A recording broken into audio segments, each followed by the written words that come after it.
Welcome back to the Mindful of You podcast. This is episode 42, Being Early Return Missionaries with my husband. Hello. Welcome to the podcast. Thanks for having me on. Yeah, I think you've been on once before. We talked about dating, I think. And I don't know if we touched at all about the stories from our missions, but that's kind of what we're going to talk about today. So, for those of you who are unfamiliar with missions, I think most of you are, but for our church, the Church of Jesus Christ of Latter-day Saints, many young people choose to serve missions, go to foreign countries or a different state for a year and a half to 2 years. My husband and I both did that, but we didn't stay for the full year and a half or 2 years. We both had some things going on that brought us home a little bit earlier than anticipated. So this is going to be an interview / conversation because we have similar experiences, so I want to share mine as well as let Ben share his. So let's just jump into it. You excited? Yeah, always excited. Cool. All right. First question is, and I'll let you kick it off. Tell me more about your mission and what brought you home early. Yeah. So we served in the same mission. We served in the Paraguay Asunción North mission. I left on December 7th, December 11th of 2018, and then returned home mid-March, I believe, of 2019. It was a really good experience, to be completely honest. I was really excited. My family is pretty associated with Spanish culture. Both my parents served in South America. My sister served Spanish speaking here in the States. And we've always just been fond of Latin culture and the carefree lifestyle of Latin culture a little bit. And just, I've always just felt drawn to the Spanish language in a way. I took a few classes in high school, but yeah, no. Ultimately, what ended up bringing me home was a mixture of mental health, anxiety, and a small part of self-harm that obviously was led on by that mental health and anxiety. So there's a lot of elements that brought it together. But yeah, that's eventually what led me home. I was in the mission field for about 12 and a half weeks, I think. So just about 2 transfers, a little bit more than that. And then I obviously had the MTC on top of that. So another 6 weeks on top. So it was about 18 weeks, something like that. Cool. Thank you for sharing that. My story is pretty similar. I left, oh gosh, you always tell me, I always want to say 2019, but it was 2018. 2018. Yes. I left in 2018 in May. I already spoke quite a bit of Spanish, so I was kind of fast-tracked in the MTC. So I'm really smart. Just kidding. I felt like that, though. I was like, oh, feeling so good about myself right up until I got there. So what I got... You didn't have your Spanish associates before your mission, right? It was after? It was after. Yeah. Okay. Yeah. So I learned Spanish in high school and then a little bit more in college, but mostly just from practicing and stuff. I had a really good high school teacher. So then I See, I thought I knew Spanish like a little bit. Yeah. But like, no, I didn't. They call for the test to put you in the advanced class. Yeah. And he was literally asking me like basic stuff like, what'd you do today? And I was like, what'd you say? Like, I got nothing. So. Yeah. No, so I handled that test pretty well. And it was honestly at the point where I think he could tell like, dang, she's going to drown with the Spanish speakers, but also there's nothing more we can teach her in the MTC classes. So I'd already learned all the stuff in the MTC classes. So they just kind of pushed me into a district with all Latins who only spoke Spanish. So that was intimidating. And then I started to learn it really fast, and I was only there for 3 weeks. Then I was out in Paraguay for about 6 months. And pretty similarly to Ben, I struggled with my mental health and things like that. And I ended up coming home early, and I tried a couple medications while I was out there that did not work. To say the least. Yeah. So I ended up coming home per my mission president's recommendation slash not you're going home. I remember the first But picture I saw of you was in like the missionary like pamphlet of like all the missionaries in the mission. uh-huh, And like you had already gone home, uh-huh. but like I saw the picture And he and went, my that is companion, the most beautiful girl I've you were really pretty. ever seen. But what I noticed is like your cheeks were kind of puffy. And like I was like, She been crying? or something like that. But like, no, I just remember Probably. my trainer being like, dude, that was like the worst day ever for her. Oh, And I that was was a like, oh crazy day. shoot. And Yeah. yeah, and obviously that, I mean, yeah, crazy day. President Anytime, Nelson was there. Like, yeah. anytime one of the general authorities came, I was a wreck. So I had a conversation with Elder Gong I don't even remember. But no, I just remember that first picture because like other pictures didn't look like that. Yeah. But like, and again, you were still really pretty in your summer drink. You were still really pretty. It was just like, it was like, oh, like that's a contrast. But Yeah. yeah. Yeah. No, I believe you. So my next question is, how did your friends and family react to you coming home early? My friends and family were crazy supportive. Yeah. Like before I even left, because I waited about 2 years. I didn't leave until I was 20. Mm-hmm. And so I already had friends that had gone out and come back. And on top of that, I had friends who had gone out and returned early. And so they knew exactly what I was going through. They knew exactly how I felt. And honestly, I was able to confide in them quite a bit because of that. And felt a lot of support. I remember the first night I got home, both of those friends who were both early return missionaries for mental health, for physical stuff. It Yeah. was like they both came and got me and we went out and hung out that night. Like, and it Oh, was, that's sweet. yeah, it was really sweet. And they, it kind of made me feel like, oh, like, I'm not like frowned upon and stuff like that. But what I found interesting was like they didn't have that same experience. And that's a part of church culture that I think can be addressed. And Like they didn't have that same experience. Like people weren't as supportive when they came home. yeah, I mean, mostly just like ward members, because I even know like a lot of my ward members who cared about me and have known me since I was a little kid, especially especially ones that knew me when I was a kid, because they knew how anxious I was. They knew how terrified I was of going to a foreign country. Heck, even just leaving the state like Mm-hmm. was terrifying to me as a kid.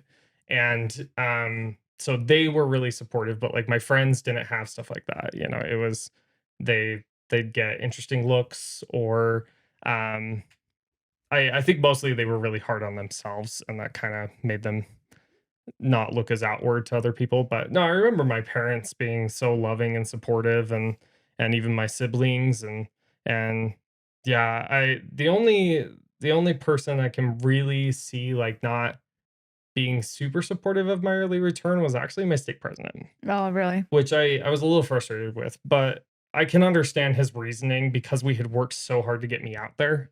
Right. The previous 2 years we worked together a lot, and so like I think a part of him was like a little disappointed or frustrated or something, which I understand. But like the reason I came home and the reason I went out were completely different, and Yeah. so it was just interesting. But yeah, no, I don't remember feeling, judged or frowned upon or made fun of or anything No, at and all. and that's awesome. I had a pretty similar experience. Nobody really seemed to like judge me or anything like that. If they did it quietly, which I Yeah. appreciate. Same. Same. um, but I remember because you didn't give a homecoming talk. No, No. I did not. Yeah, I gave a homecoming talk still, and there were a million people there. Like so many people came out to support me. It was crazy. Mhm. I do think most people weren't surprised because like I don't know, did you have like an email list like that you sent group emails to or anything I like that, did. or just to your family mostly? No, I did have a group email list that had a lot of friends and family on it. But yeah, I'd mostly just report home. I never really talked about I wasn't very open about my mental health. I was extremely positive in those emails. Yeah, and I was not. I don't know what I thought gave me the right to be so vocal about my struggles. Like, I'd probably cringe reading back on some of it. Like, I'm glad I'd rather err on the side of being too open than like keeping it all Yeah. inside. But Yeah. I probably could have kept a couple of things to at least just like my parents.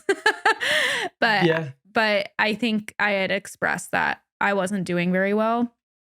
And so I think people weren't very surprised when I had to come home. So before your mission, like I know we all had like kind of preconceived notions of like what missions would be like and like things like that. So what kind of things did you believe about people who came home early from missions before you did? Did you ever have any thoughts about that? Like maybe even before like your best friend, because obviously your best friend, you're gonna be like, oh, I love you and support you. Did you ever have I any was thoughts more about like that? I was more like, bro, you're back. We could hang out. Let's do something. Yeah. If there was, it wasn't negative. If Really? anything, like I think maybe when I was younger, there was probably more of a stigma around it, like a negative stigma. And so like I don't remember knowing anybody that came home early though, or like even friends and family members and stuff. Yeah, no, I don't remember anything being negative about it if there was anybody that came home, but I really don't know if I knew anybody that came home early before like my friends. Yeah. Yeah.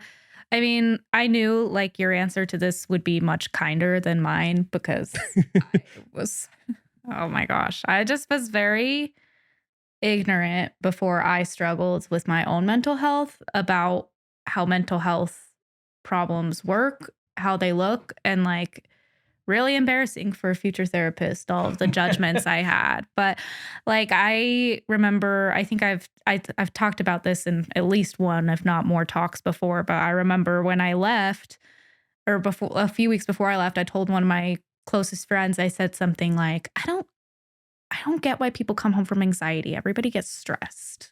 Karma. Oof. I think God heard that and was like, oh, so she's not very compassionate. He was like, this is an opportunity. To teach someone. Yeah. Cause like I always like thought I was so cocky and I can still be really cocky. Like, you know me, I always think I'm right. Like I just that Sure. you're like, I Oh yeah. can neither confirm nor deny. Yeah. But like I had decided like my Spanish was really good, which was true. Like it was a little more advanced than a lot of people before they leave. And then I was like, um, also like set on being like a trainer and a sister training leader. Like everything I did, I wanted to be really, really good at it. Yeah. That's such the opposite from how I was. Like I can't even I can't even explain. I think the fact that I was even getting the courage and the ability to go in the first place was enough for me. Like everything else that followed, I cared a lot about learning the language, but I wasn't like, oh, I want to be the best at it. Yeah. It was like I want to be able to speak it. Like and I wanted to be able to communicate. And um but yeah, I don't remember ever being like, "Oh yeah, I'm gonna be an AP and I'm gonna be a district leader." I was a district Yeah. leader Because in the you're a good MTC. person. You're a good person too. I'm just saying. I think I don't know, and maybe that's the contrast of age, right? Like, cause I went You're out. only a year older than me when you went out. Yeah, but you went. Was I only a year? Yeah, I was 19, you were 20. That's it. Yeah. But I mean, like, thanks. whatevs. I don't know, but I think like, yeah, I don't know. I don't think it's a bad thing to be like, yeah, I'm gonna be the best at it. Like, because I Oh, know, I like in do. reality, you were probably like, I'm gonna do my best, right? Like, No, I don't think so. Never mind, I guess. I really appreciate you trying to help me look better. And I always emphasize on this podcast, like, you don't have to hate the past versions of yourself. And I don't hate her. Like, I really feel like I was coming from a spot that was like, I did want to do good and I wanted to be the best because I thought that was like how God would be proud of me, which just sounds sad, like, because he's proud of everybody. And so I was like, I just didn't know. So Mhm. I feel like God was like, I need her to have a very different experience from the one she's anticipating for her to learn what she needs to learn. And so I'm really grateful for the experience that I had, but that's a pretty good segue. Next question is, what did you think of yourself when you came home early? The biggest thing I really felt was like I had never taken my emotions seriously until then, or like even be able to communicate them. I feel like I was so kind of in this world of shoving those down and just being like um it's fine, and so I think I came home with a better understanding of mental health, of taking care of yourself and being patient with yourself.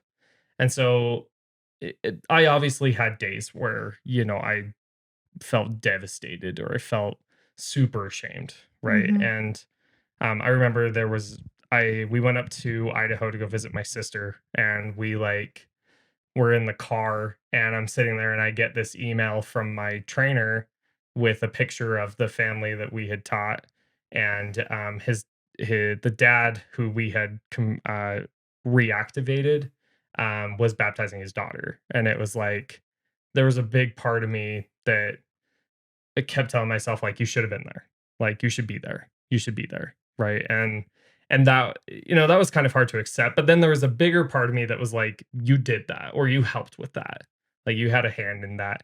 And that was really motivating. Like, I remember when I was leaving the airport, there was two or three members, like Paraguayans there, that were there to see me off, and because they cared, and I made a connection with these people. And I remember my president, the mission president, being like, he's like, Elder, like, there are missionaries that stay here the entire 2 years that don't have that happen. He's like, Mm-hmm.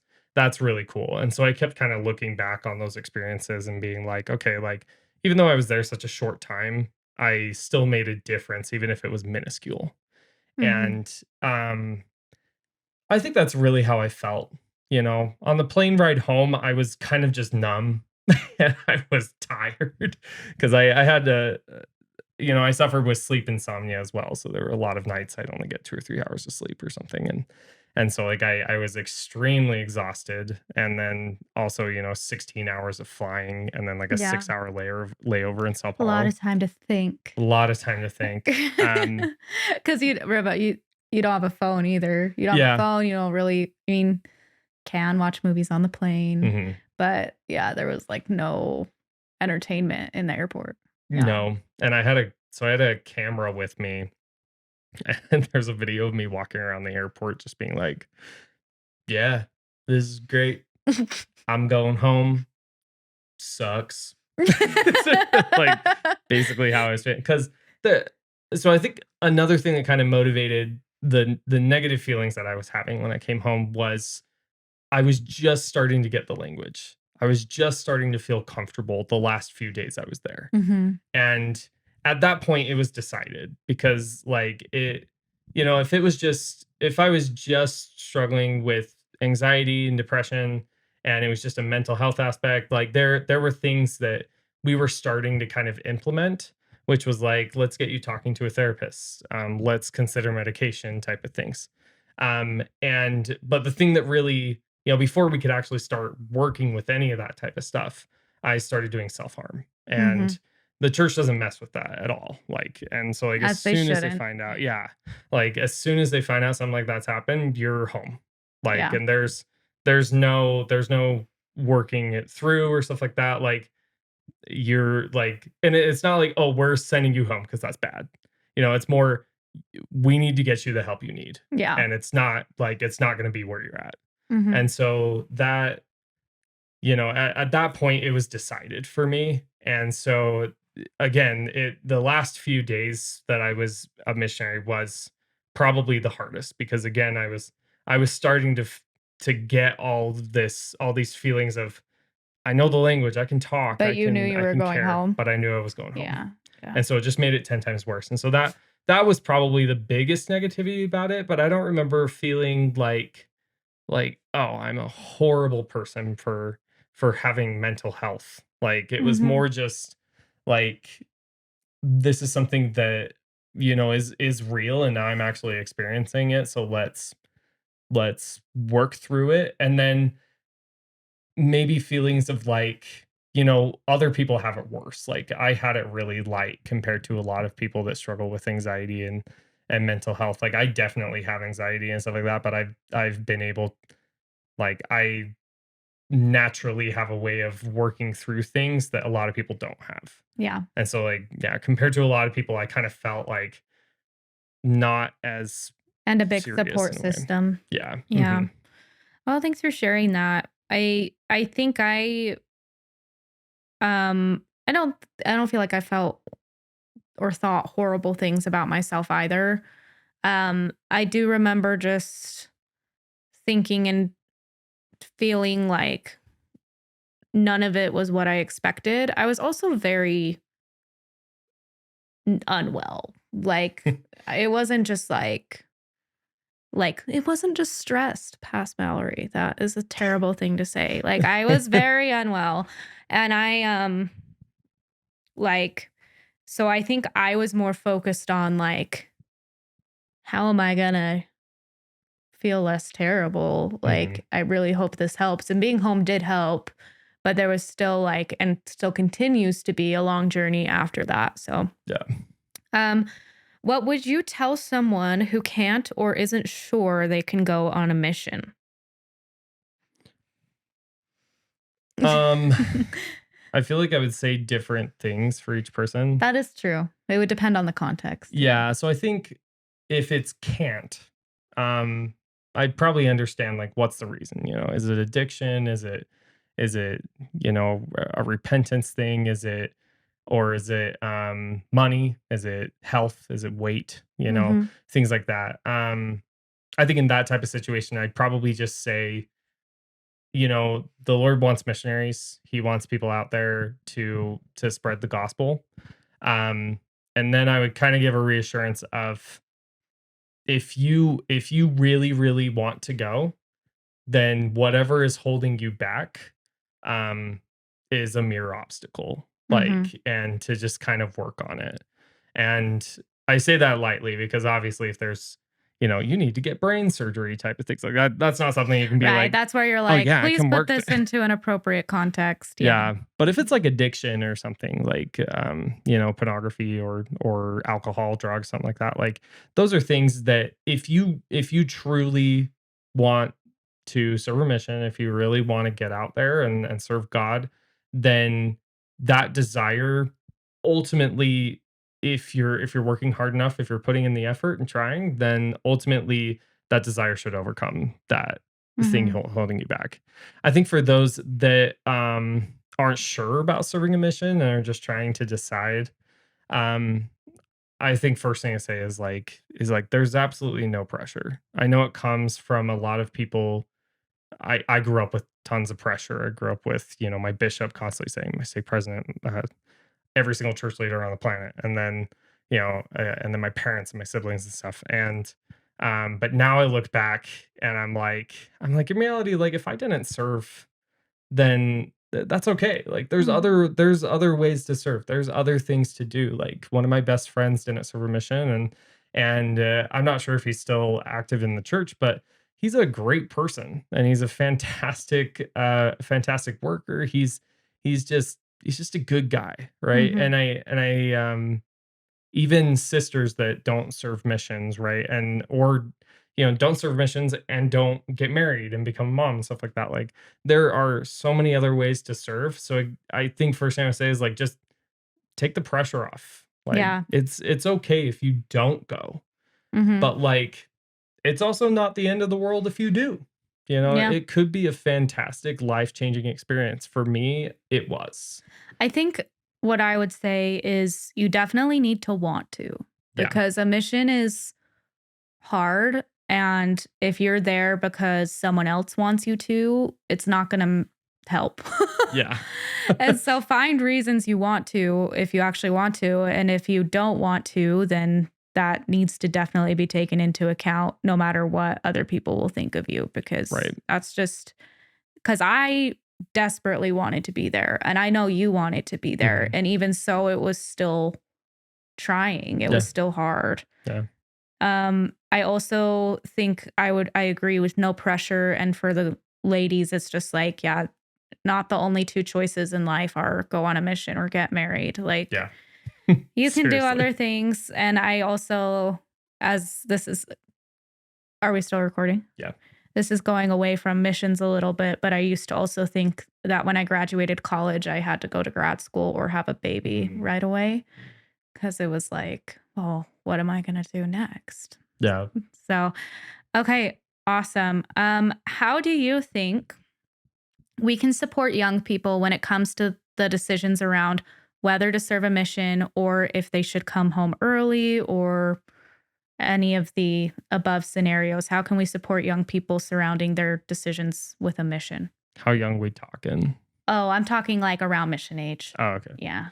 Um, I think the biggest support is just to teach, like, show examples of those on missions and serving. Like, that was a big inspiration for me to, like, see people in the act working on it, you know, people my age.